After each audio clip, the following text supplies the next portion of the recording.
Bismillahirrahmanirrahim. Assalamualaikum warahmatullahi wabarakatuh. Alhamdulillahirabbil alamin. Nahmaduhu wa nasta'inuhu wa nastaghfiruh. Wa na'udzu billahi min syururi anfusina wa sayyiati a'malina. Man yahdihillahu fala mudilla lahu wa may yudlil fala hadiyalah. Asyhadu an la ilaha illallah wahdahu la syarikalah. Lahul mulku wa lahul hamdu wa huwa ala kulli syai'in qadir. Wa asyhadu anna Muhammadan abduhu wa rasuluhu la nabiyya ba'dah. Allahumma salli wa sallim wa barik ala sayyidina Muhammadin wa ala alihi wa sahbihi ajmain. Rabbi syrah li sadri wa yassir li amri wahlul 'uqdatan min lisani yafqahu qawli. Teman-teman sekalian yang dirahmati Allah Subhanahu wa taala, malam ini kita bicara tentang salah satu di antara inti dari iman kepada Allah Subhanahu wa taala. Bisa dibilang hampir semua cabang iman itu intinya adalah sabar. Kita bicara amal soleh apapun dalam Islam, intinya juga sabar. Kita bicara tentang realitas hidup, intinya juga sabar. Dan bahkan kalau kita bicara tentang apa jalan untuk masuk ke surga, banyak.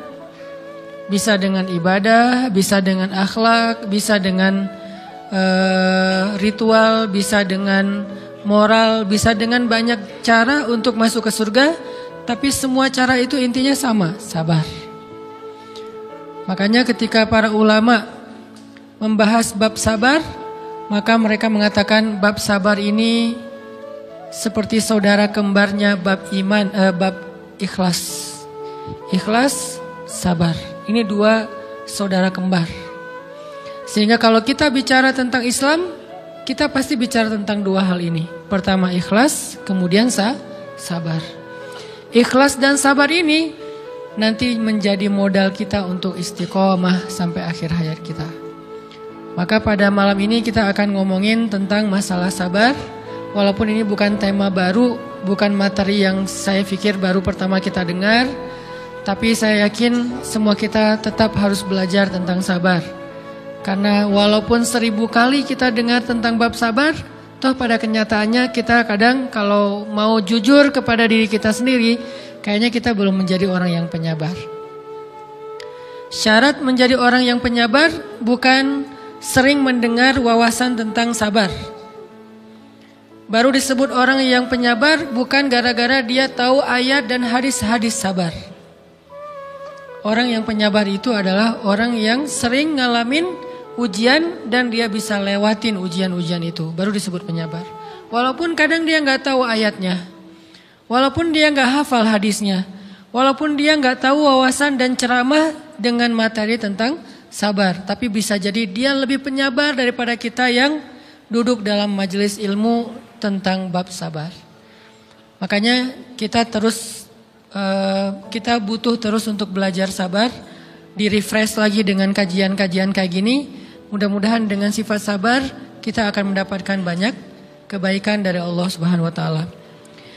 Bicara tentang sabar, kita coba awali dulu dengan tilawah Al-Qur'an, satu pembukaan surat yang isinya persis tentang masalah sabar, yaitu surat Al-Ankabut, surat 29 dari ayat pertama. Surat Al-Ankabut, surat 29 dari ayat pertama.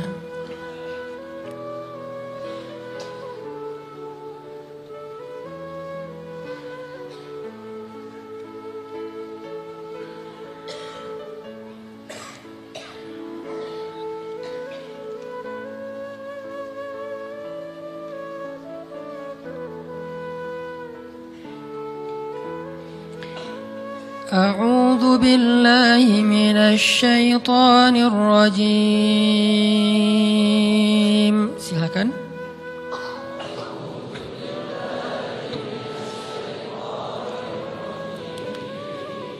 Bismillahirrahmanirrahim.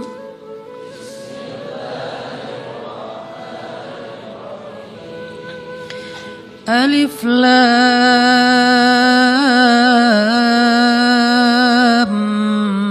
Mim.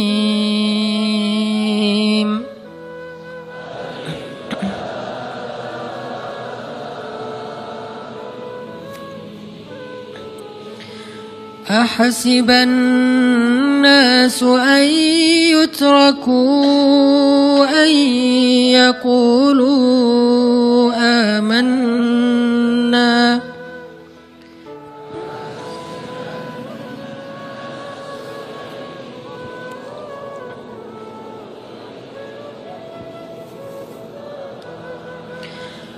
an yaqulu amanna wa hum la yuftanun.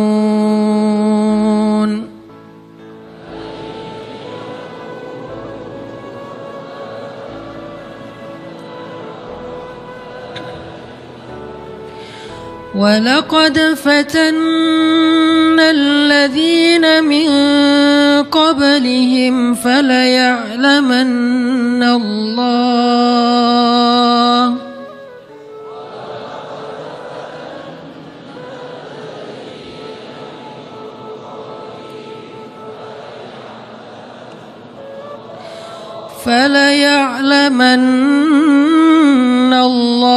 الذين صدقوا وليعلمن الكاذبين.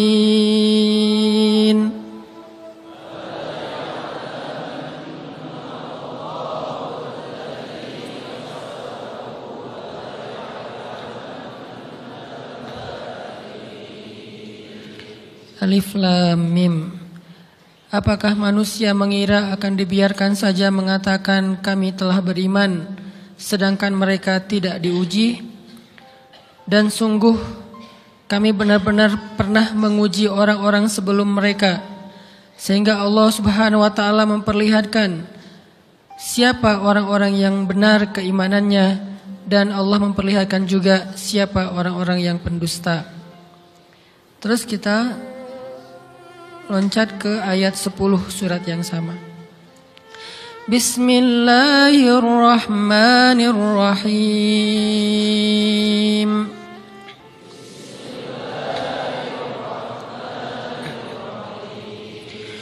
Wa minan nasi man yaqulu amanna billah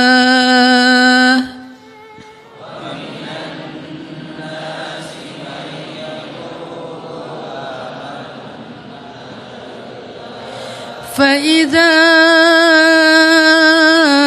أُوذِيَ فِي اللَّهِ جَعَلَ فِتْنَةَ النَّاسِ كَعَذَابِ اللَّهِ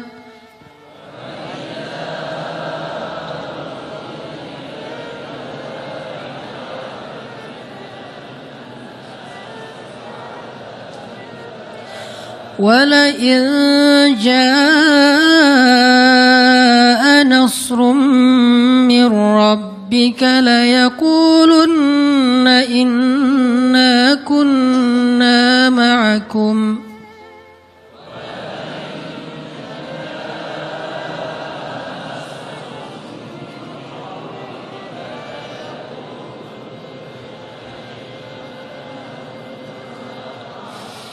أَوَلَيْسَ اللَّهُ بِأَعْلَمَ بِمَا فِي صُدُورِ الْعَالَمِينَ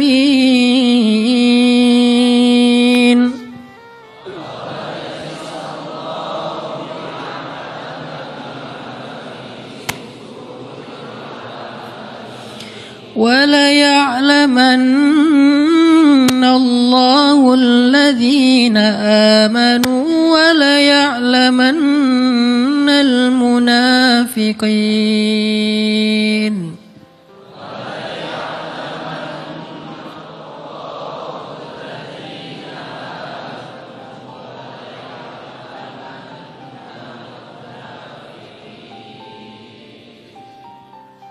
Dan di antara manusia ada orang yang berkata, kami beriman kepada Allah.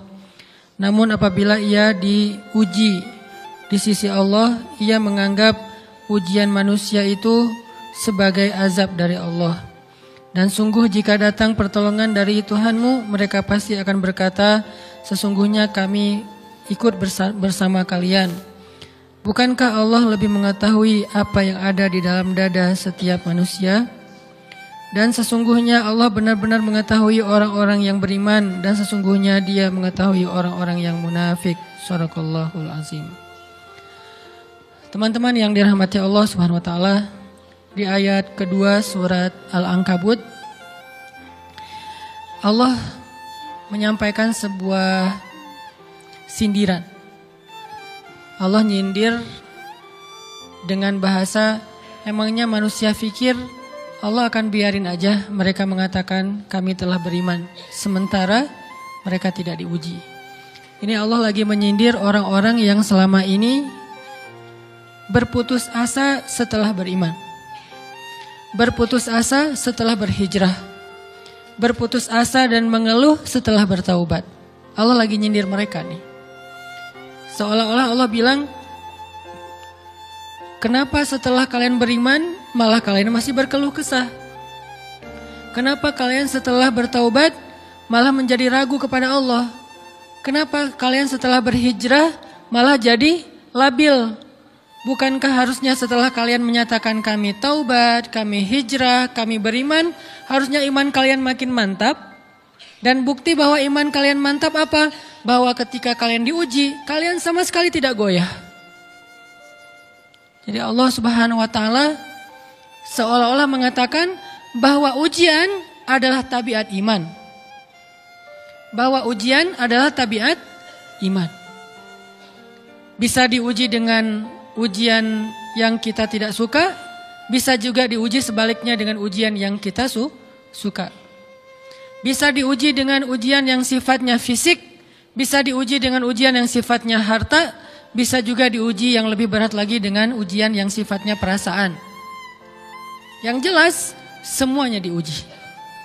Bisa diuji dengan ujian musibah, bisa juga diuji dengan godaan-godaan dari syaitan yang melalui hawa nafsu kita. Bisa diuji dengan kemarahan, dipancing oleh orang lain untuk marah, dipancing di sosmed untuk ngebalas komen-komen mereka, dipancing untuk berdebat, dipancing untuk akhirnya kita saling menjudge, saling menjatuhkan, saling menjelekkan. Ini semuanya bentuknya ujian.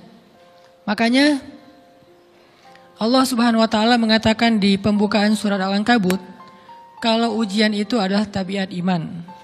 Ujian dan keimanan itu nggak bisa dipisahkan. Apa hubungan antara iman dengan sabar? Sehingga Allah Subhanahu wa taala menilai keimanan seseorang itu dengan cara mengujinya. Apa hubungan antara iman dengan sabar? Ternyata ciri yang paling jelas orang yang imannya baik adalah sabarnya.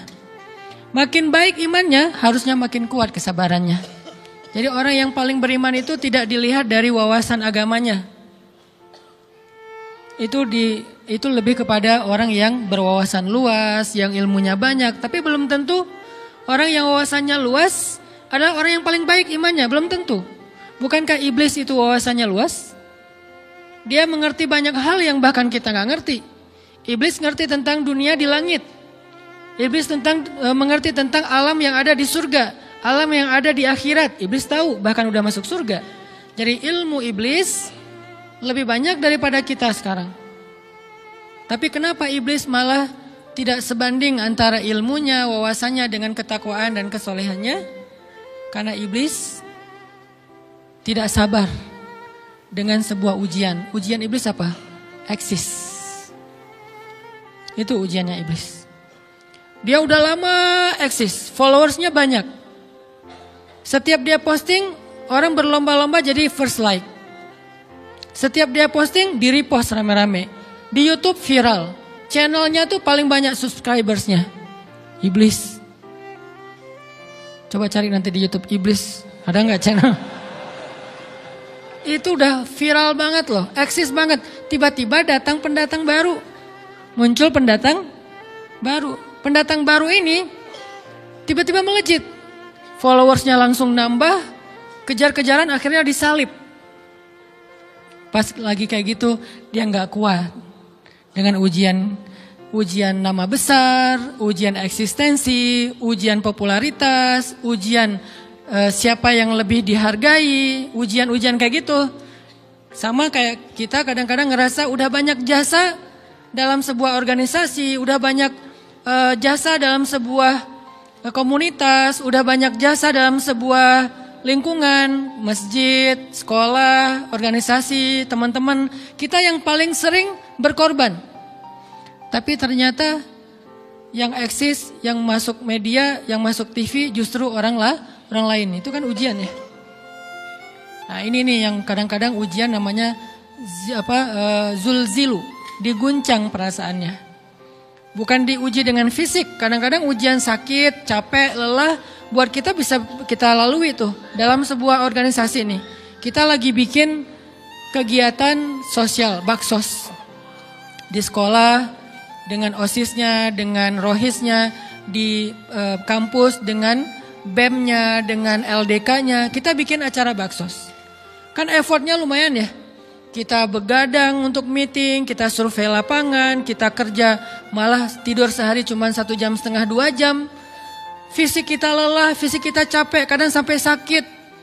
Sampai dirawat di rumah sakit gara-gara kena misalnya tipes gitu, gara-gara kita habis-habisan bekerja, itu buat kita gak masalah. Ujian fisik kita lalui. Dan besok mau ngadain lagi, kita yang paling semangat dan aktif. Gak masalah capek juga. Gak masalah juga kita lelah, gak masalah kurang tidur, gak masalah berjalan jauh, gak masalah. Satu, ujian harta. Kita yang justru nombokin. Kita yang nalangin dulu modal-modal untuk kegiatan-kegiatan tersebut. Kalau ternyata nggak tercover dananya, akhirnya nggak bisa dibalikin talangan kita, nggak apa-apa, kita ikhlas. Kita berkorban dengan harta kita. Butuh apa? Saya bayarin. Butuh apa? Kita lewatin ujian harta. Tapi begitu ujian perasaan, kita udah capek, lelah, kurang tidur, nombokin, nalangin, habis-habisan. Ternyata teman kita yang jadi ketua panitia ada kadang cuma masalah itu doang. Atau dia yang jadi PR-nya. Yang namanya PR ketika diliput oleh media kan dia yang muncul mukanya kan. Akhirnya diundang oleh misalnya hitam putih lah atau apalah. Kok dia yang muncul di sana? Atau diundang berdua tapi sampai di sana dia yang banyak ngomong, kita diam aja. Pulang-pulang pundung. Begitu besok mau ngadain lagi udah gak mau terlibat. Left group. Kenapa itu terjadi? Ujian zulzilu, perasaan. Itu yang dialamin oleh iblis.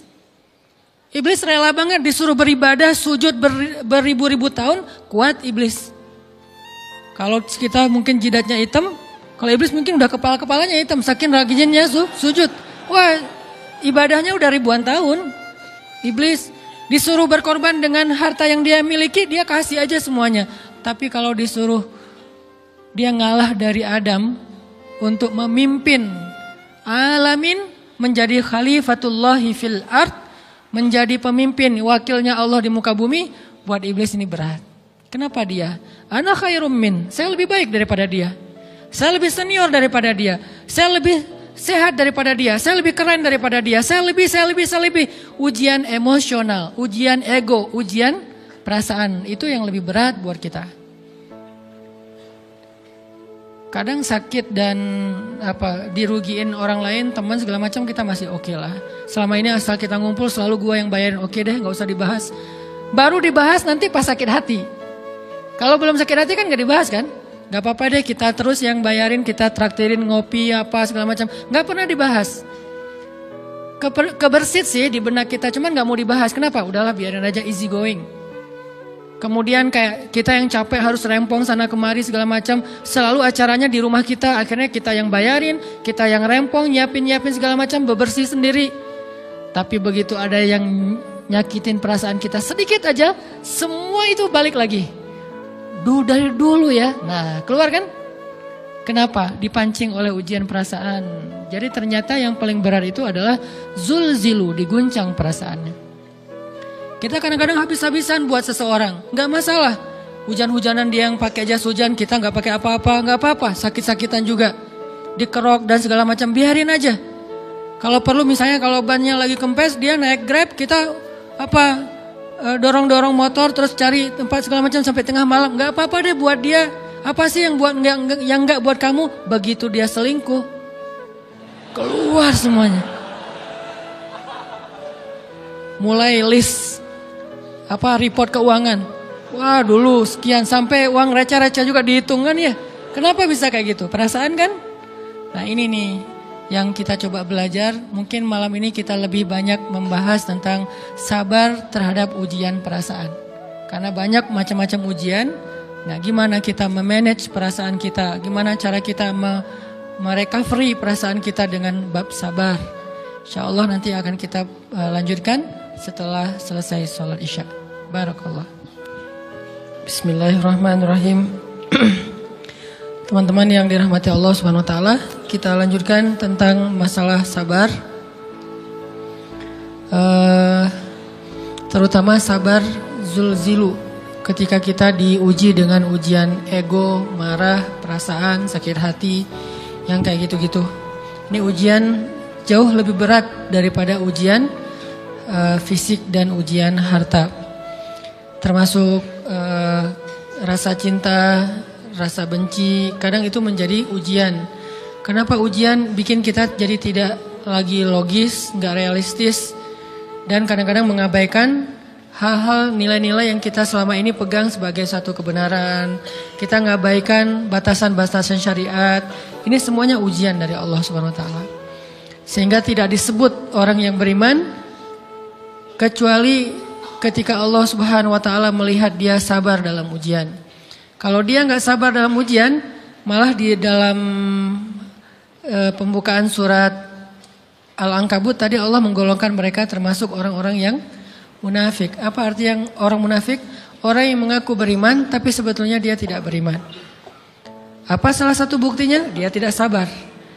Jadi kalau kita mau menilai diri kita mukmin atau munafik, dan ini bukan materi untuk menjudge orang lain. Oh ternyata dia itu munafik, bukan. Lagi-lagi konsep kita belajar itu angle-nya untuk diri kita sendiri.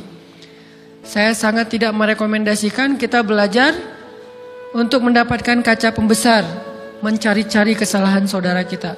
Tapi kita belajar untuk semakin bisa bercermin untuk menemukan aib dan kekurangan diri kita. Jadi semakin kita tahu ilmu agama, semakin kita tahu ayat dan hadis, semakin kita punya cerminan untuk menilai diri kita dan memperbaiki diri kita. Bukan nyari kaca pembesar untuk memperjelas aib-aib dan kesalahan orang lain. Kalau kita pengen menilai diri kita ini orang yang mukmin atau munafik, caranya lihat aja kita sabar nggak nih, terutama dalam masalah emosional, dalam masalah ego, dalam masalah marah, dalam masalah hawa nafsu, dalam masalah perasaan cinta, dalam masalah benci segala macam. Masih bisa nggak kita adil bahkan kepada orang yang kita benci? Adil kepada orang yang kita benci, adil kepada musuh sekalipun. Bahwa jangan sampai kita gara-gara gak suka kepada seseorang, kita berlaku zalim kepada dia. Jangan. Ini berarti kita harus ngelawan ego kita sendiri. Ego untuk memaafkan orang lain. Ego untuk bisa melupakan kesalahan orang lain. Ego untuk bisa berlapang dada dengan hal-hal yang gak nyaman daripada orang lain. Ini adalah ujian yang paling berat. Di situ kita bisa lihat kita nih mukmin atau munafik. Kalau nggak pernah sabar sama sekali dalam masalah ego, dalam masalah emosional, berarti jangan-jangan kita tergolong di antara orang-orang yang kata Allah wa ma hum bimu'minin. Mereka bukan orang yang beriman. Kata Allah di surat Al-Ankabut, mereka itu adalah wala ya'lamannallahul munafikin, orang-orang yang munafik. Nauzubillah min dzalik. Kalau kita merasa pernah sabar terhadap emosi kita, sekarang kita lihat sesering apa kita sabar terhadap emosi kita.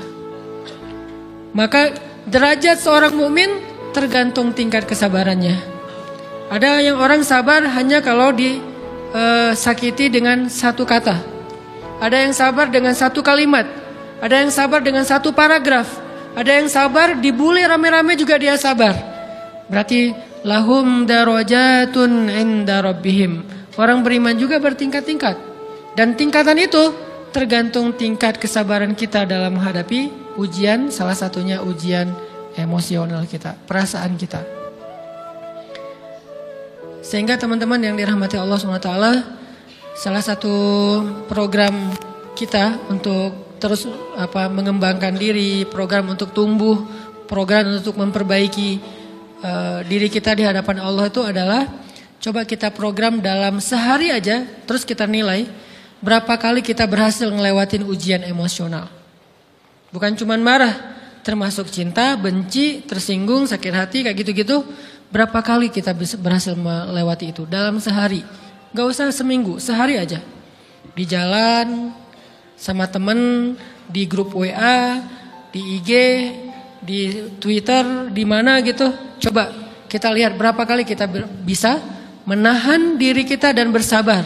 Bukan berarti tidak respon ya, bukan berarti pasif. Kita bisa merespon tapi dengan cara yang elegan. Kita bisa merespon tanpa harus memperlihatkan emosional yang meledak-ledak. Bukan berarti ketika disakiti orang, dihina dan segala macam kita diam aja. Gak selalu kayak gitu. Kadang-kadang kita perlu merespon untuk mengklarifikasi, tabayun kalau kata orang-orang yang dalam ilmu fikih. Kita harus tabayun. Tapi tabayun dengan marah itu beda. Tabayun dengan mencela itu beda. Sehingga kita mencoba menahan diri berpikir, aduh capek kalau gitu. Tapi kan ini bagian dari pembelajaran.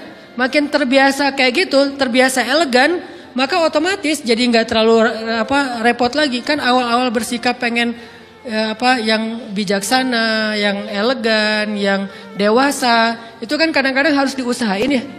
Karena belum mengkarakter. Harus mikir dulu gimana ya sikap yang paling dewasa, gimana ya sikap yang paling bijaksana, gimana ya sikap yang paling wise, gimana ya sikap yang paling elegan, masih mikir. Tapi setelah berkali-kali kita latihan, lama-lama itu menjadi spontanitas kita. Dan kalau udah bisa kayak gitu, insya Allah kita sudah mulai meniru nih akhlak Nabi Muhammad SAW. Ini ujian perasaan banget. Kalau tadi saya ngasih contoh diselingkuhin itu sebetulnya cuman bercanda ya. Karena diselingkuhin ini pastinya bukan ujian, tapi musibah. Pengkhianatan ya, tidak ada tempat. Gimana kita ngelawan perasaan kita kalau lagi kayak gitu? Gimana kita ngelawan perasaan kita kalau lagi diuji? Gimana cara kita bersabar? Karena iman dan sabar itu bisa dibilang satu paket. Gak disebut orang beriman kalau gak sabar. Dan insya Allah orang yang sabar itu adalah ciri-ciri orang beriman. Gak mungkin disebut orang beriman kalau gak sabar. Kita pikir memang iman itu hanya ucapan. Kalau iman itu cuma ucapan, inna sholati wa nusuki wa mahyaya wa mamati lillahi rabbil alamin, gampang. Kalau iman itu cuma ucapan, hasbiyallah wa ni'mal wakil, gampang. Kalau iman itu cuma ucapan, la haula wa la quwata illa billah, gampang. Kalau iman itu cuma ucapan iyyaka na'budu wa iyyaka nasta'in, gampang. Tapi Allah mengatakan wa ma hum bimu'minin. Ahasiban nasu ayyutraku ayyaqulu amanna wa hum la yuftanun. Emangnya cukup dengan hanya mengatakan kami telah beriman lalu tidak diuji? Ternyata iman adalah sabar dalam ujian. Jadi nggak mungkin orang disebut beriman sementara dia tidak sabar, sementara dia emosional, sementara dia temperamen, sementara dia orangnya meledak-ledak, sementara dia orangnya mengeluh, sementara dia orangnya berputus asa. Nggak mungkin. Karena ulama mengatakan la tayasu, jangan berputus asa. Fa innal ya's laisa min akhlaqil muslim atau mukmin. Karena sesungguhnya keputusasaan bukan di antara akhlak orang yang beriman. Orang yang beriman itu tidak pernah berputus asa. Serumit apapun masalah kita, kalau kita punya yakin sama Allah bahwa Allah ala kulli syai'in qadir, maka kita pasti akan punya harapan. Kalau kita yakin bahwa Allahu Akbar, sebesar apapun masalah kita, Allah lebih besar daripada masalah kita kan? Bukankah kita mendengar Allahu Akbar, Allahu Akbar. Ada gitu yang lebih besar daripada Allah? Harusnya kita tidak pernah berdoa kepada Allah sambil mengatakan, ya Allah, saya punya masalah besar. Itu sama aja dengan kita ngeledekin Allah. Sama aja kayak kita datang ke teman kita bilang gini, saya mau pinjam duit. Enggak akan banyak kok, saya tahu kamu kalau kebanyakan kamu nggak akan sanggup. Kan nggak mungkin kita ngomong gitu kan ya. Saya lagi banyak hutang nih.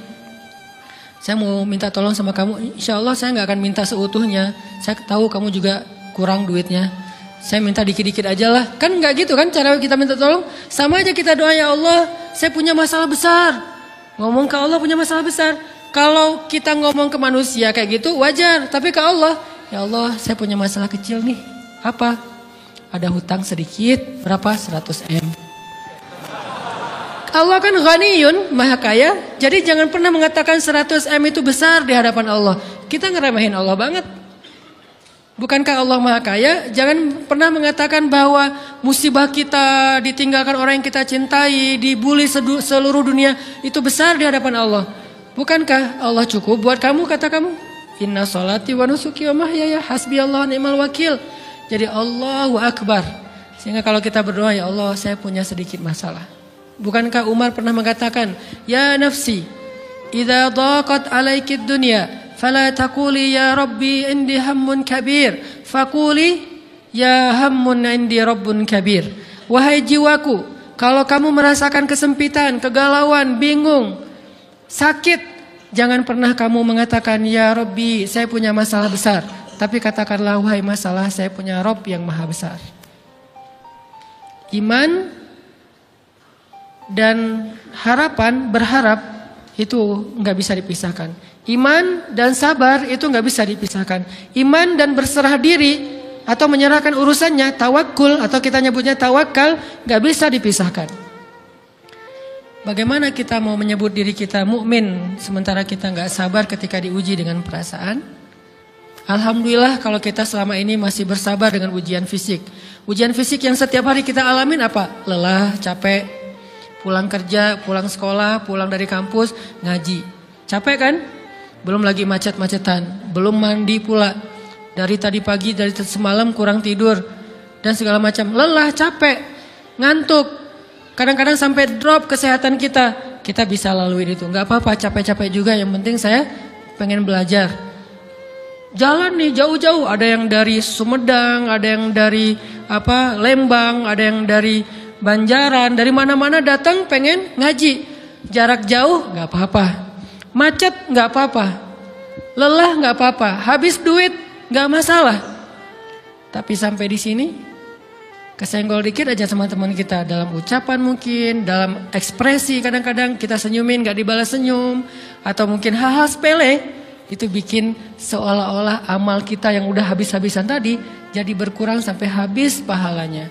Ujian perasaan. Kadang-kadang datang ke sini nggak ada rasa tidak nyaman sedikit mungkin dengan teman kita atau dengan orang yang di sebelah kita. Akhirnya kita merasa tersinggung. Akhirnya kayak jadi berlebih-lebihan.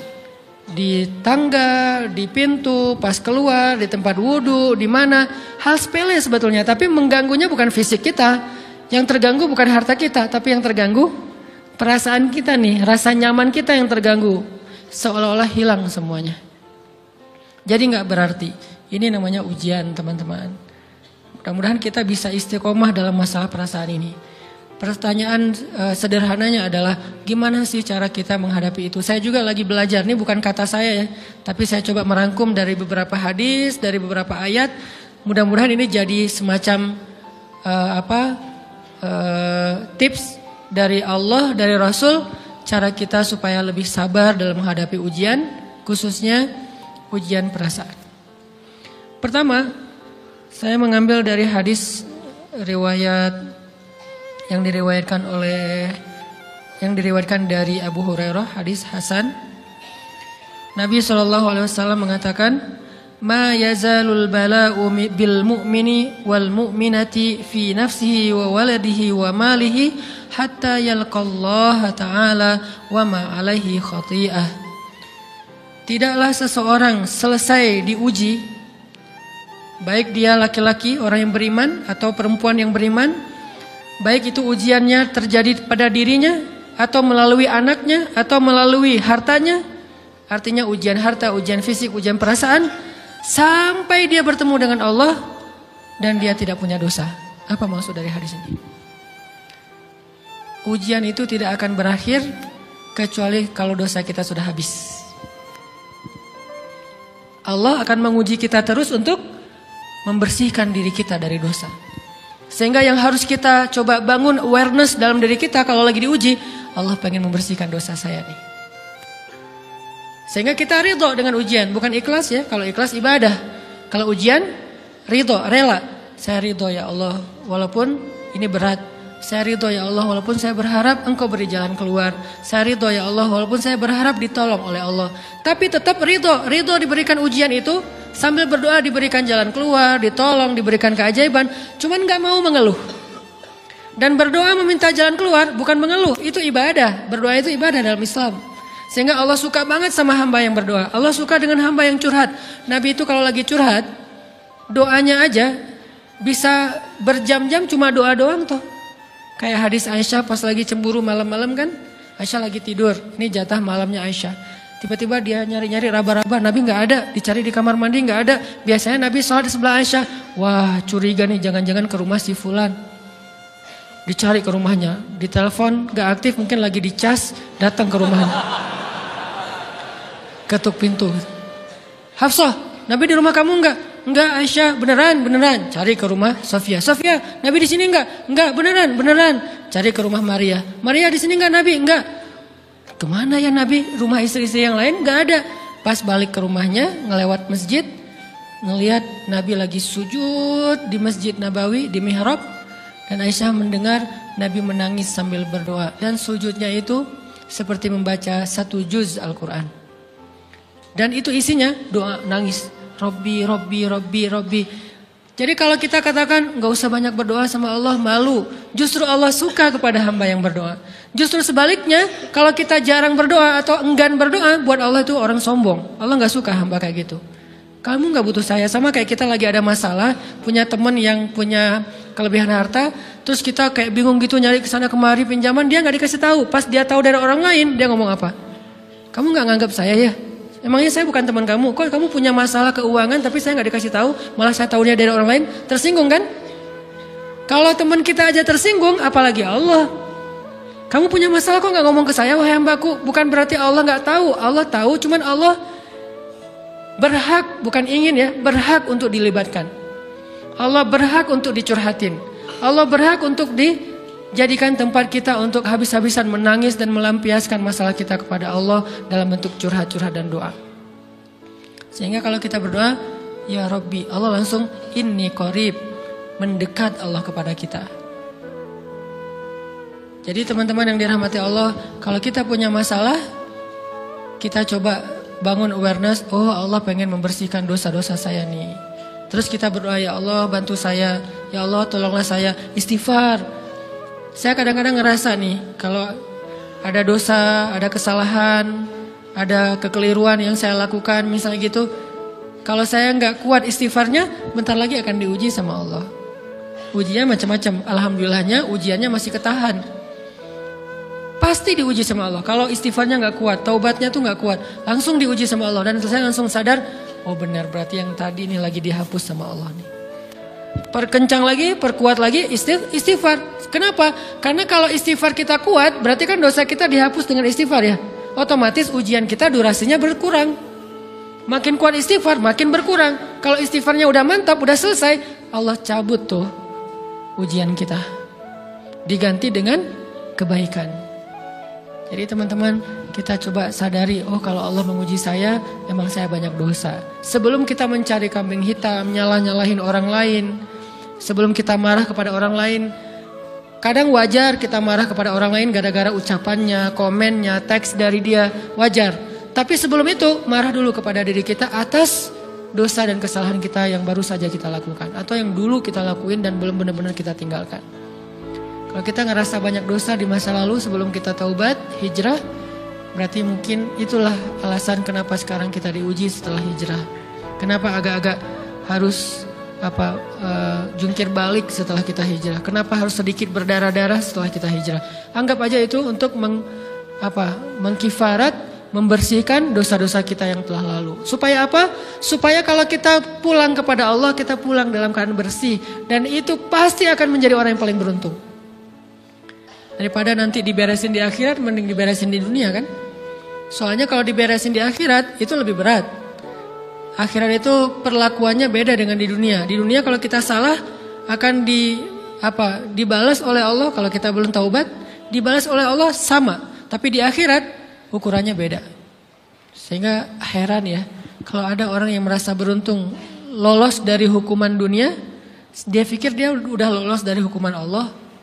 Mending dia beresin deh di dunia daripada nanti di akhir berlarut-larut. Itu bahaya banget. Kalau buat saya pribadi dan saya yakin teman-teman juga kayak gitu, nggak mau ada masalah di akhirat, mending masalah di dunia aja. Tapi masalah di dunia juga kita nggak mau berlarut-larut, pengen cepat dimudahin sama Allah. Caranya istighfar. Tidaklah Allah memberikan kepada kita ujian kecuali salah satu alasannya pengen menghapuskan dosa. Idza kathurat dzunubul 'abdi walam yakun lahu min amalin liyukaffiraha fabtalahu Allahu bil hazan liyukaffiraha.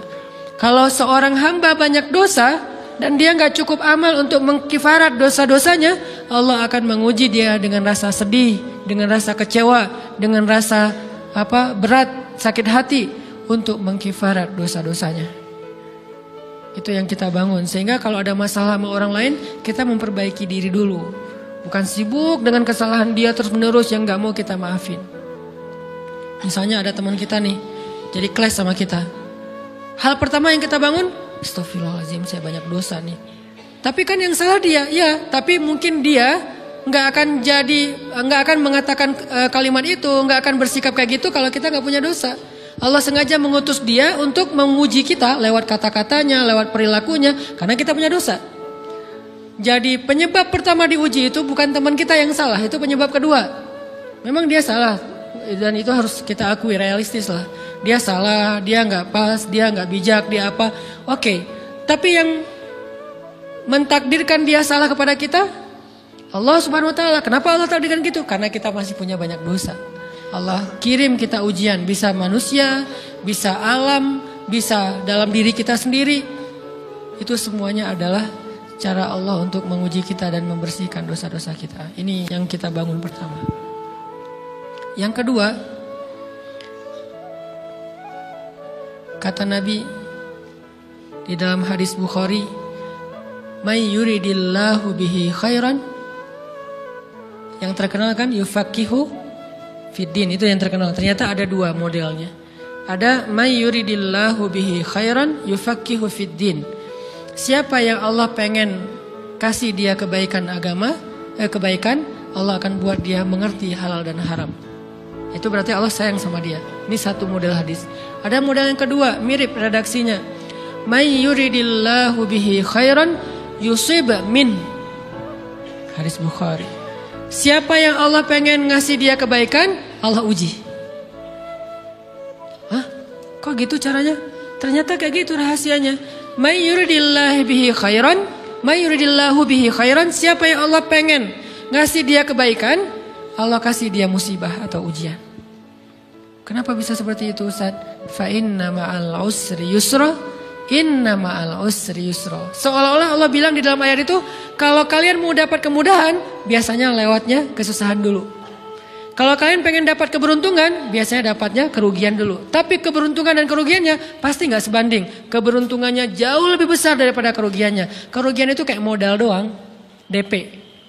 Jadi kalau kita mau dapat kejutan dari Allah, Allah kasih kita DP. DP-nya apa? Ujian. DP-nya musibah. DP-nya rasa gak nyaman. Itu DP tuh. DP terhadap apa?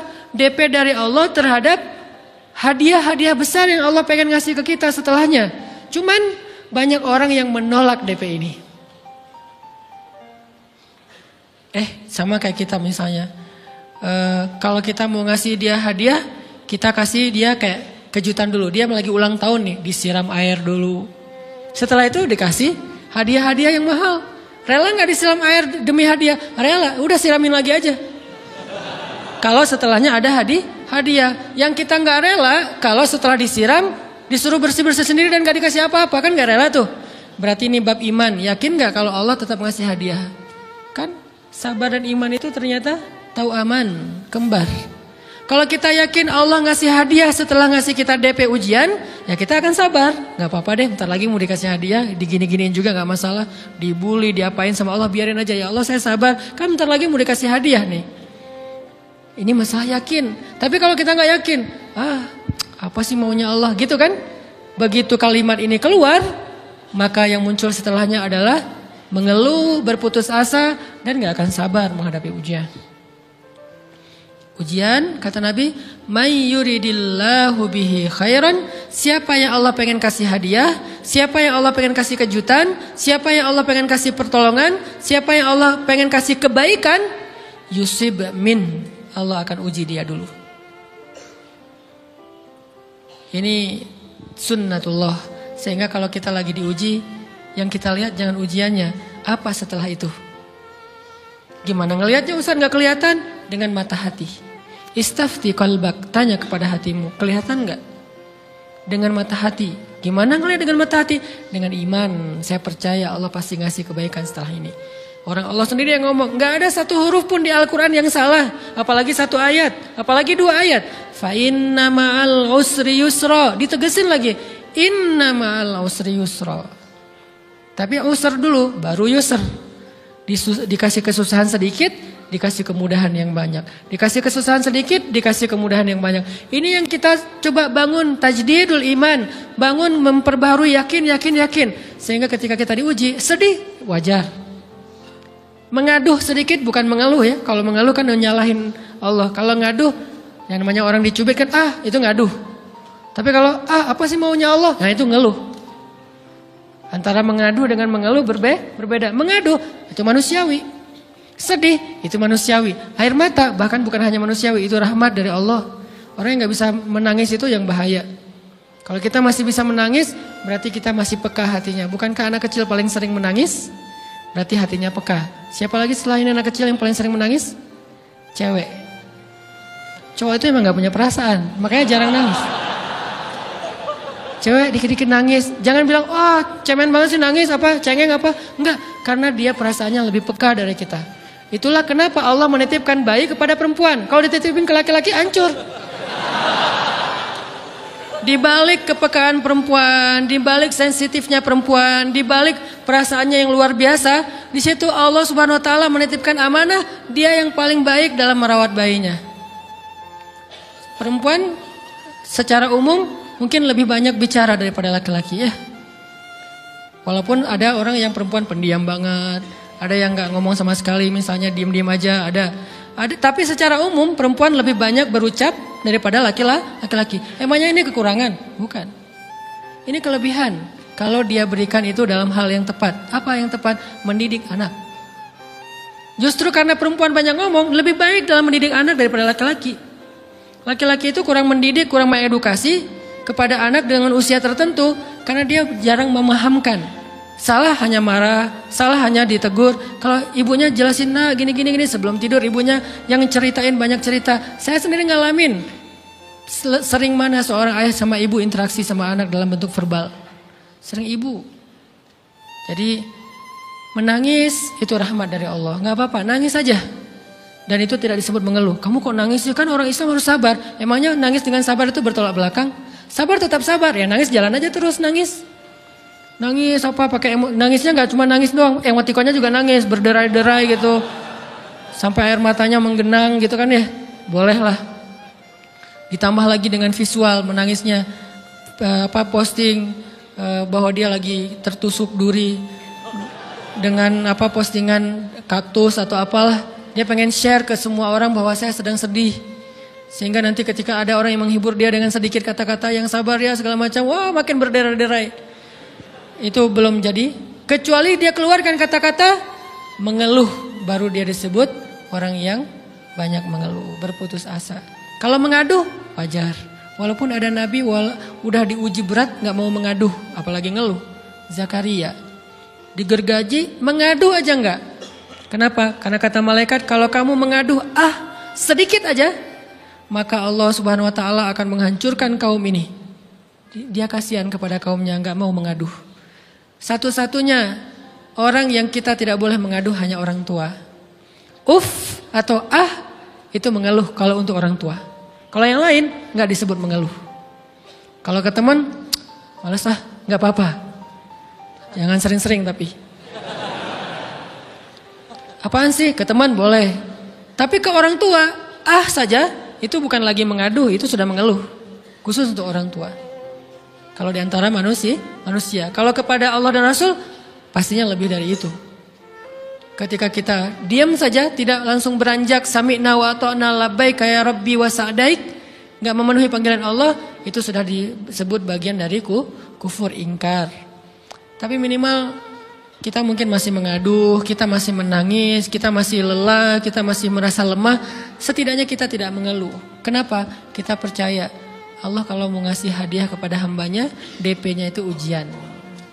Dan yakinlah hadiahnya minimal 10 kali lipat lebih baik daripada ujian itu. Minimal, karena nggak ada amal soleh yang dibalas di bawah 10 kali lipat tuh nggak ada. Amal soleh, amal ya bukan niat. Amal yang udah kita kerjakan minimal dibalas 10 kali lipat. Minimal, maksimalnya bighairi hisab, tanpa batas. Bighairi hisab, tanpa batas. Ada yang 700 kali lipat kayak sedekah. Tapi tetap aja ayat sedekah di akhirnya ujung-ujungnya apa? Bighairi hisab juga kan? Berarti sedekah itu minimal dibalas 700 kali lipat. Minimal. Kalau kita yakin. Selalu syaratnya kalau kita yakin. Dan saya ngebuktiin itu banget. Saya pernah ngalamin lagi jalan-jalan di sebuah kota yang ada becak kayuhnya, becak sepeda gitu ya.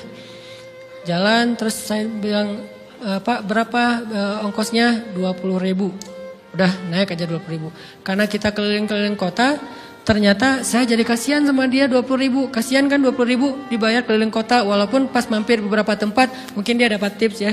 Tapi saya nggak tega gitu, dia cerita tentang anaknya lagi sekolah, apa segala macam, makin bikin baper kan. Pas selesai, saya kasih dia 100.000.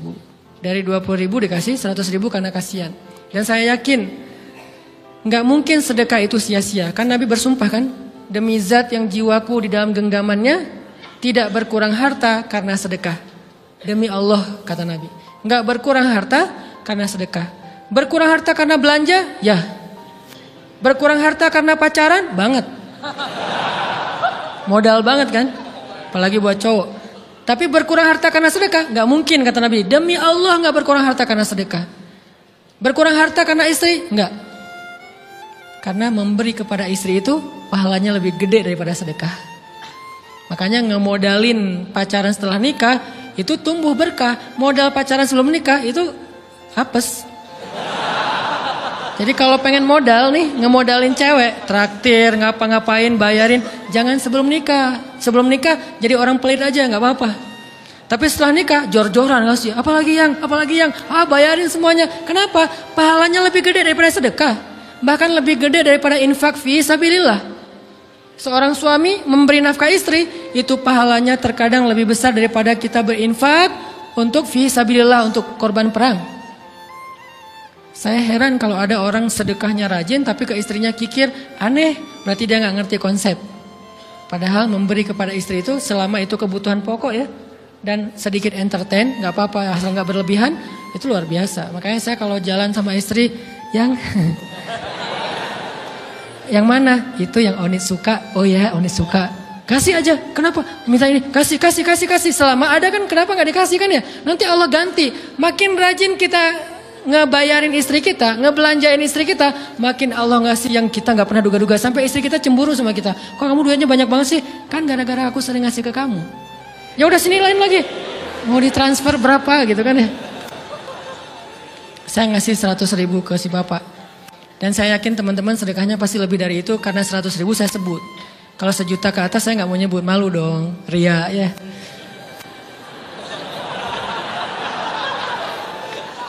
Sebenarnya nggak pernah sih. 100.000 deh, karena kan kecil. Saya kasih 100.000. Ternyata begitu saya kasih 100.000, dia doa.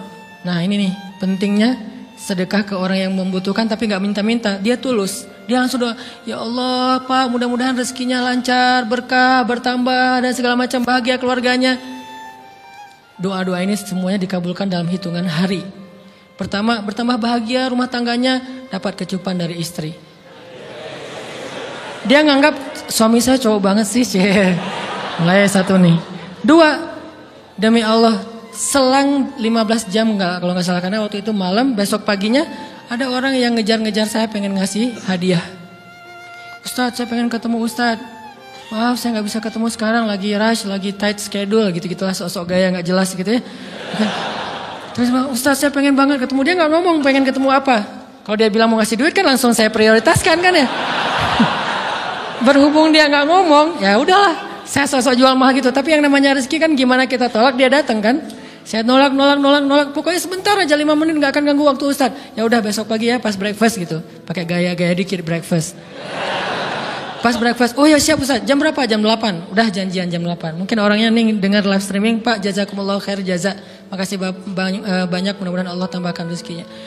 Terus beliau besok mau flight ke luar kota, jam 8, akhirnya ngubungin lagi malamnya, Pak Ustaz maaf gak bisa ketemu besok.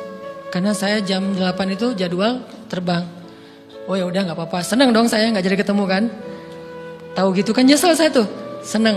Besok pagi jam 6, Pak Ustadz, alhamdulillah ternyata penerbangan saya di-delay ke jam 11. Allah delay penerbangannya demi ngasih rezeki buat saya.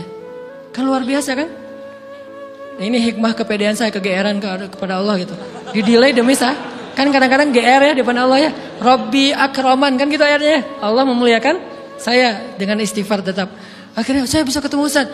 Saya nggak baca WA-nya. Terlambat baca, baru baca jam 8. Dia udah mulai agak putus asa. Kayaknya udah gak mungkin ketemu nih. Jam 8 pas saya baca, ternyata orangnya nggak di delay. Ya udah saya balas, ya udah sekarang saya tunggu ya jam 9. Maaf, cuma sebentar. Nggak apa-apa Ustaz, 5 menit. Datang dia.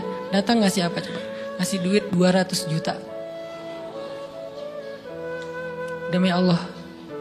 Cuman berselang beberapa jam, saya tolak-tolak. Tahu gitu Pak, datang malam ini aja.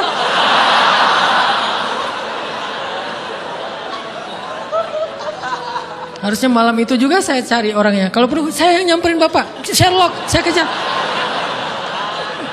Manusia gitu banget ya.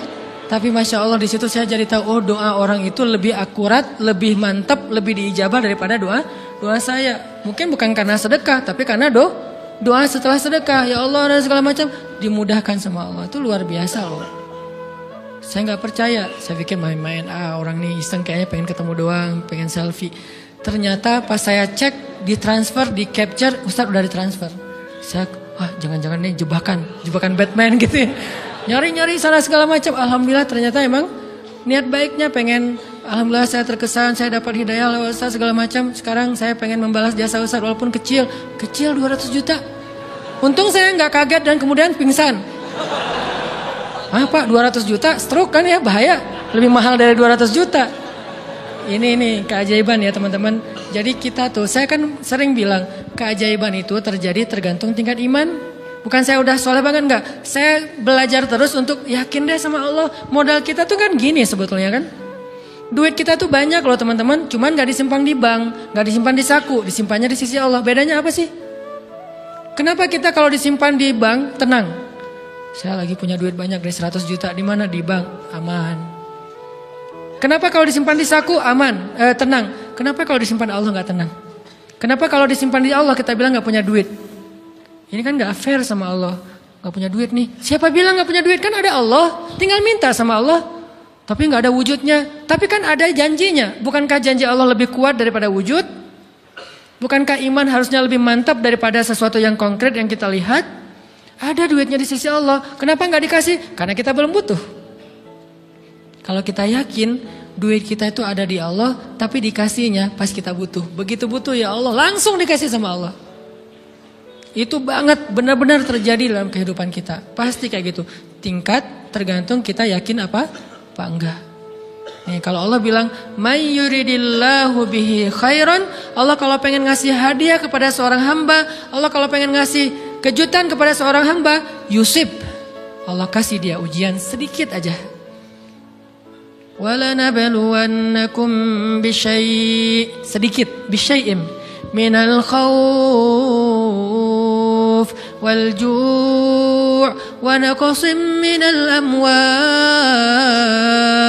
وَالْأَنْفُسِ وَالثَّمَرَاتِ wa basyiris sabirin.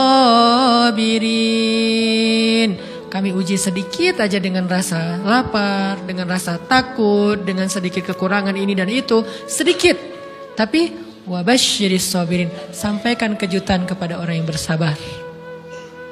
Sampaikan kejutan kepada orang yang bersabar. Jadi bisa dibilang kejutan-kejutan hidup kita itu munculnya dengan iman dan sabar. Dengan iman dan sabar. Iman artinya yakin, husnuzon sama Allah. Ana inda dhanni abdi bi. Aku tergantung prasangka hambaku kepadaku. Sabar, wasta'inu bis sabri was shalah. Minta pertolongan Allah, caranya dengan sabar, kemudian dengan sholat. Pasti Allah tolong. Ustaz, saya udah sabar, sabar lagi. Isbiru wasabiru. Kalau udah sabar, bersabar lagi. Sampai kapan Ustaz? Sampai Allah Subhanahu wa taala benar-benar mengakui kesabaran kita. Setelah itu Allah pasti kasih. Terus apa yang harus saya lakukan Ustaz? Buktikan di hadapan Allah kita itu hamba yang penyabar. Jangan bilang ya Allah saya akan sabar. Jangan, tunjukin aja. Ya Allah kurang apa lagi dari saya? Tunjukin aja. Nanti Allah sendiri yang akan memberi kita gelar sabirin. Sehingga Allah bilang wa basyiris sabirin. Sampaikan berita gembira kepada hambaku yang sabar. Dan kalau Allah udah ngasih berita gembira, itu beruntun loh. Kita sabar kayak Allah tahan dulu nih ya kejutan. Allah tahan dulu hadiahnya buat kita tuh ditahan, tahan. Makin lama makin sulit pastinya, makin lama makin berat, makin lama makin berat. Begitu dibuka kerannya itu nggak ada selesai-selesainya sampai kita kebingungan, loh, kok datang terus-terusan? Kayak gitu cara Allah memperlakukan hambanya. Nabi Ayub sakit pertama, sakit fisik. Sakit kedua, sakit hati. 2 penyakit Nabi Ayub. Fisik pertama, beliau lumpuh, beliau sakit. Sakit hatinya apa? Ditinggalkan oleh orang-orang terdekatnya. Anaknya meninggal. Sedih kan? Kemudian pembantu-pembantunya pada resign. Makin kecewa. Dasar kalian. Kemudian teman-temannya pada menjauh. Grupnya nge-live dia. Bukan dia live grup. Grupnya yang nge-live dia. Orang unfollow. Tiba-tiba followersnya tinggal 1 doang. Yang tadi ada ribuan, sekarang tinggal 1. Istri satu-satunya yang masih setia mendampingi beliau. Tinggal 1 followersnya. Kebayang gak tuh? Yang posting udah sepi, udah gak ada yang nge-like. Istri aja yang nge-like. Ini nih Nabi Ayub. Ditambah lagi datang keluarganya ke rumah Nabi Ayub. Gak mau ketemu dalam jarak dekat. Dari luar ngomongnya, Ayub kami gini. Kemarin kamu harta kamu tuh kan kamu ada masalah minjam duit karena istri kamu nih gimana nih bayarnya? Terus mereka tutup muka, nggak mau tertular. Mereka bilang jangan dekat-dekat dengan Ayub. Yang lebih parah lagi ada yang sampai nuduh gini. Ternyata ya kamu itu selama ini bukan orang soleh. Selama ini kamu tuh pura-pura pencitraan ordai. Ini buktinya nih. Ternyata akhirnya Allah tunjukin juga borok kamu, aib-aib kamu. Ternyata kamu itu selama ini orang munafik. Jadi Nabi Ayub malah dituduh orang jahat, orang yang terkutuk, yang sama ini mencitrakan diri sebagai orang baik gara-gara sakit itu dituduh demikian. Sedih luar biasa. Bertahun-tahun, ada riwayat mengatakan 17 tahun, ada yang mengatakan lebih atau kurang. 17 tahun ditahan semua kebaikan oleh Allah kecuali 1, iman. Sehingga Nabi Ayub tetap yakin Allah Maha Baik. Pokoknya yakin Allah Maha Baik. Allah gimana pun diuji, Allah Maha Baik. Diambil anaknya, Allah Maha Baik. Diambil kesehatannya, Allah Maha Baik. Diambil hartanya, Allah Maha Baik. Jadi orang yang tadinya paling kaya di negerinya, sekarang paling miskin di negerinya. Kebayang gak tuh dibalik 180 derajat. Yang tadinya paling kaya, gak ada yang lebih kaya daripada Ayub. Sekarang yang paling miskin, gak ada yang lebih miskin daripada Ayub. Allah Maha Baik, Allah Maha Baik, Allah Maha Baik. Husnuzan kepada Allah. Dan itu gak sehari 2 hari, 17 tahun husnuzon kepada Allah. Pada puncaknya ketika istri beliau harus menjual rambut, gundul, potong rambut, dijual demi apa? Udah gak tahu lagi ngemodalin apa untuk ngasih makan Nabi Ayub. Akhirnya nyari-nyari kerja gak ada yang nerima, jual rambut, pakai jilbab, di rumah gak buka-buka jilbab. Ayub curiga, yang kenapa kamu gak buka jilbab di hadapanku? Gak apa-apa, kan lagi musim panas, gak apa-apa. Akhirnya Nabi Ayub minta tolong dibukain, ada apa? Curiga kan? Pas dibuka udah botak rambut istrinya. Nabi Ayub menangis. Kenapa? Apa yang terjadi? Istrinya bilang, suamiku gak ada lagi modal buat kita makan. Saya cari-cari kerja sana sini, gak ada yang nerima. Bahkan untuk mandiin hewan aja nggak diterima. Akhirnya saya jual rambut saya, mudah-mudahan bisa untuk kita makan beberapa hari. Istrinya keluar, Nabi Ayub menangis, baru Nabi Ayub berdoa. Itu juga doanya malu-malu dan husnuzon. Malu-malu, husnuzon. Gimana kalimatnya? Rabbi massaniyaddur. Ya Allah, saya sakit. Gitu doang ngomongnya. Bukan, ya Allah udah sekian tahun saya sakit, saya gini, saya gitu. Enggak. Ya Allah, saya sakit. Wa anta arhamur rahimin. Tapi tetap ya Allah buat saya engkau yang paling baik. Coba, masih ngomong gitu. Arhamur rahimin. Enggak apa-apa. Jadi seolah-olah mau ngomong, ya Allah saya sakit. Tenang, saya enggak ngeluh, ya Allah engkau tetap yang paling baik. Gitu coba Nabi Ayub ke Allahnya tuh. Langsung Allah munculkan mata air di bawah kaki Nabi Ayub. Tiba-tiba beliau jadi basah, mandi, sembuh semua penyakit, rontok dengan semua luka-lukanya. Dan wajah Nabi Ayub semua tubuhnya menjadi muda. Yang usianya tadi udah 80-an tahun, tiba-tiba menjadi di antara 35 tahun. Itu usia ideal. Maaf ya, saya usianya kurang lebih segitulah. Usia penduduk surga antara 30 sampai 40 tahun. Itu usia penduduk surga. Dan usia itu mempertemukan dua kebaikan. Fisiknya sudah sempurna dan akalnya juga kebijaksanaannya sudah sempurna. Kalau di bawah 30 tahun fisiknya sempurna, akalnya belum sempurna. Kalau di atas 40 tahun akalnya sempurna, fisiknya sudah berkurang. Antara 30, 40, 45 ya kurang lebih segitulah. Nabi Ayub menjadi muda lagi. Jadi keren. Persis kayak masa mudanya. Jadi kalau ngelihat foto yang postingan pertama di Instagramnya tuh mirip nih. Kan udah postingan yang ke 1000 ya. Udah berapa tahun dia pakai akun yang sama. Wah, mirip dengan yang dulu. Istrinya datang. Begitu tahu, astagfirullahaladzim, ada cowok keren di rumahnya. Tapi mirip Ayub. Cuman gak mungkin ini Ayub. Langsung nyari Ayub. Di mana Ayub? Kata Ayub, saya Ayub, suami kamu. Enggak, kamu bukan Ayub. Suami saya itu udah tua, suami saya sakit-sakitan. Kamu bukan Ayub. Mirip sih. Akhirnya, saya Ayub. Apa buktinya kamu Ayub? Ditunjukkan buktinya oleh Nabi Ayub. Apa buktinya? Nabi Ayub menyampaikan beberapa kenangan mereka berdua di masa lalu yang gak ada yang tahu kecuali mereka berdua. Itulah pentingnya kita menyimpan kenangan.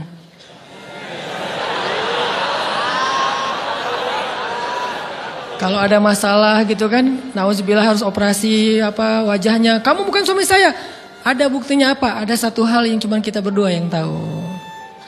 Kalau perlu jangan satu hal, banyak hal ya. Cuman kita doang yang tahu. Orang lain nggak tahu. Pas disebut itu benar, tidak ada yang tahu masalah itu kecuali kita berdua.